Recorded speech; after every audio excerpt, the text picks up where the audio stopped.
Évangile de Jésus-Christ selon saint Jean, chapitre 1, du verset 35 au verset 42. En ce temps-là, Jean le Baptiste se trouvait avec 2 de ses disciples. Posant son regard sur Jésus qui allait et venait, il dit : « Voici l'agneau de Dieu. » Les 2 disciples entendirent ce qu'il disait et ils suivirent Jésus.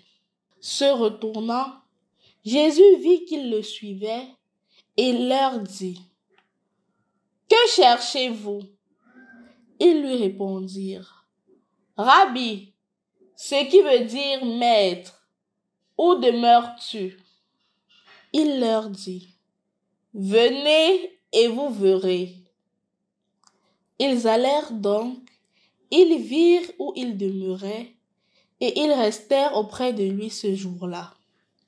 C'était vers la 10e heure, environ 4 heures de l'après-midi.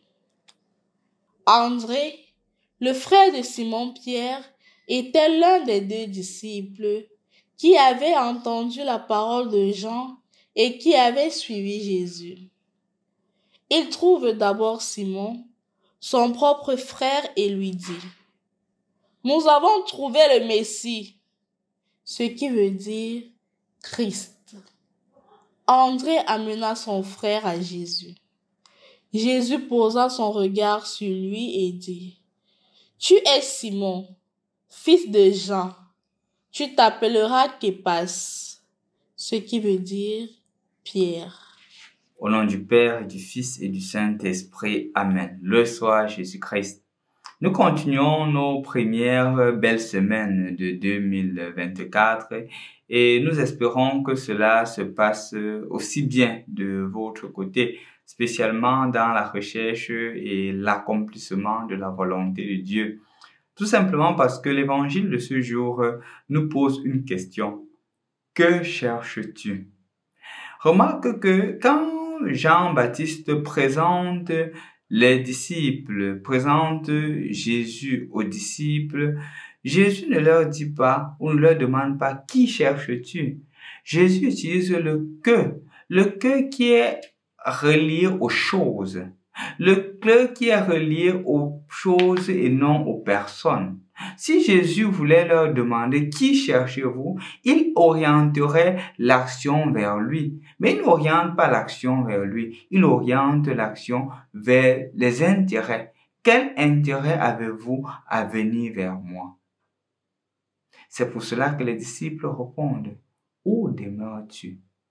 Ce n'est pas le que nous recherchons, c'est le qui, c'est la personne. Ça peut être pris par, pour acquis, non? Et de se dire, mais pourquoi Jésus passe le temps à poser ces questions-là? Jésus pourrait tout simplement demander, qui cherchez-vous? Non, la question de Jésus n'est pas fortuite. La question de Jésus a tout son sens, parce que ça s'actualise davantage aujourd'hui. Parfois, nous ne cherchons pas Jésus, bien que nous soyons à sa suite. Nous recherchons nos intérêts derrière Jésus. La preuve, combien d'églises existent dans le monde maintenant? Combien de pasteurs sont des multimillionnaires? Et justement, certains pasteurs se mettent même à dire que Jésus n'aimait pas la pauvreté et que celui qui suit Jésus doit être bien, doit être riche. On entre dans la théologie de la prospérité.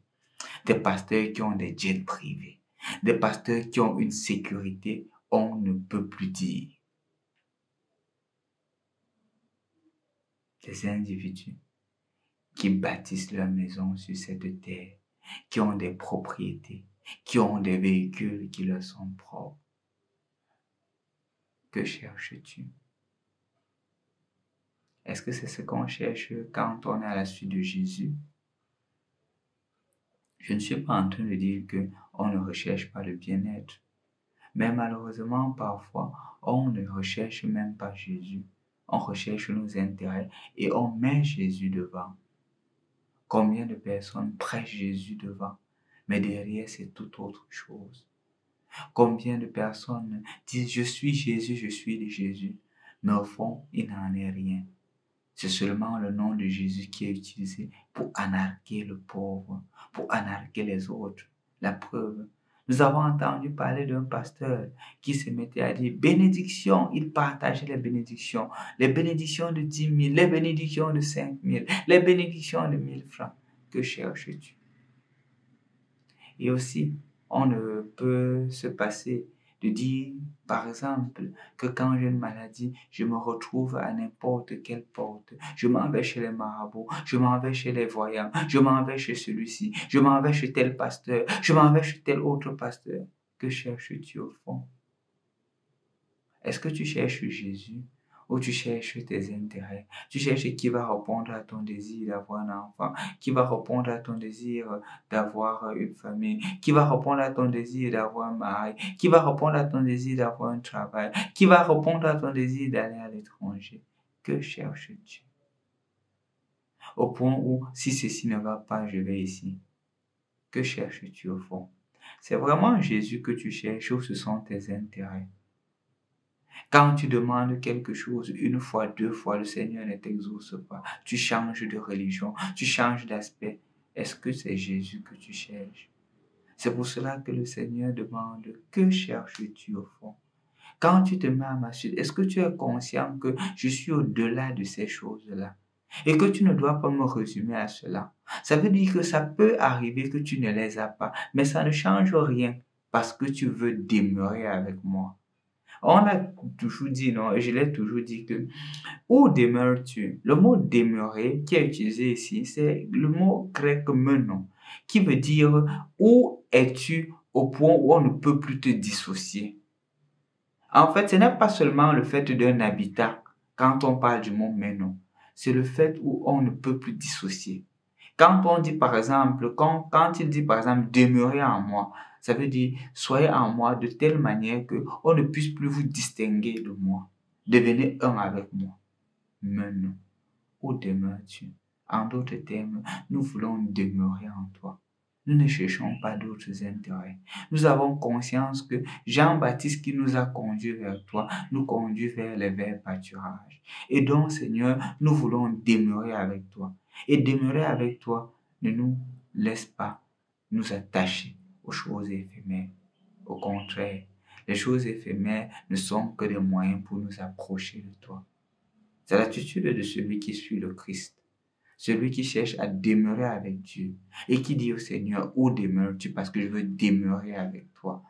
Je veux rester avec toi. Je veux que ma vie soit semblable à la tienne.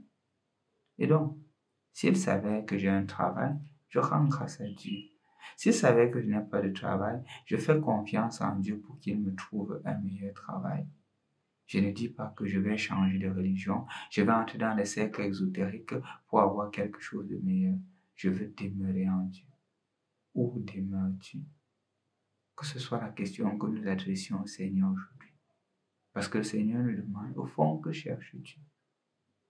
Que nous puissions dire, Seigneur, où demeures-tu? Parce que je veux demeurer en toi. Je veux demeurer avec toi. Je veux demeurer pour toi. Au nom du Père et du Fils et du Saint-Esprit. Amen.